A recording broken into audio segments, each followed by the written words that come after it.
தனிப்பட்ட பிரச்சனைகளால் மன உளைச்சலில் இருக்கும் ரவிமோகன் சினிமாவிலிருந்து முழுமையாக விலகிவிட்டால் அது அவருக்கு இன்னும் அதிகமான மன அழுத்தத்தை ஏற்படுத்தும் என ரசிகர்களும் திரையுலக நண்பர்களும் கவலை தெரிவித்தனர்.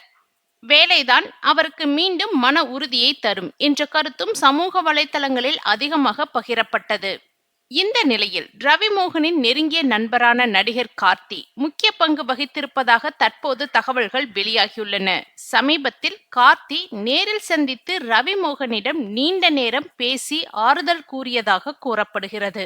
நண்பனாக அவர் அடுத்த அந்த மன ஆதரவு ரவிமோகனின் மனநிலைக்கு பெரிய மாற்றத்தை ஏற்படுத்தியிருக்கலாம் என சினிமா வட்டாரங்கள் பேசுகின்றன. அதன் பின்னர் ரவிமோகன் மீண்டும் திரைப்பட பணிகளில் கவனம் செலுத்த முடிவு செய்திருப்பதாக தகவல் பரவி வருகிறது. குறிப்பாக அவருடைய தயாரிப்பில் உருவாகி வந்த ப்ரோ கோடு திரைப்பட பணிகளை முதலில் மீண்டும் தொடங்கி அதை முழுமையாக முடிக்க திட்டமிட்டிருப்பதாக கூறப்படுகிறது.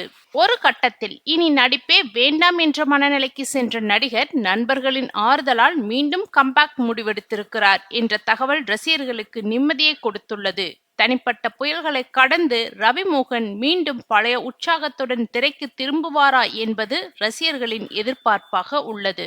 அதாவது ரவிமோகனின் சமீபத்திய செய்தியாளர் சந்திப்பு ரசிகர்களிடையே பெரிய அதிர்ச்சியை ஏற்படுத்தியிருந்தது. பொதுவாக அமைதியாகவும் அளவான பேச்சுக்கும் பெயர் பெற்ற ரவிமோகன் இந்த முறை கண்கலங்கியபடி தனது மன வேதனைகளை வெளிப்படையாக பகிர்ந்து கொண்டது பலரையும் கவலையடைய வைத்தது. தனது தனிப்பட்ட வாழ்க்கையில் நீண்ட காலமாக பிரச்சனைகள் நீடித்து வருவதாக கூறிய அவர் விவாகரம் முடிவுக்கு வரும் வரையில் சினிமாவில் நடிக்கப் போவதில்லை என்று அறிவித்திருந்தார். அத்தோடு தன்னை சுற்றி சிலர் திட்டமிட்டு சதி செய்து வருவதாகவும் தன்னுடைய குடும்ப வாழ்க்கையையும் சினிமா பயணத்தையும் பாதிக்க முயற்சி நடப்பதாகவும் வேதனையுடன் பேசியதாக தகவல் வெளியாகியது. தனது நெருங்கிய தோழி குறித்தும் தேவையற்ற அவதூறுகள் பரப்பப்பட்டதாகவும் அதன் மூலம் உறவுகளை உடைக்க முயற்சிகள் நடந்ததாகவும் அவர் பேசியிருந்தார்.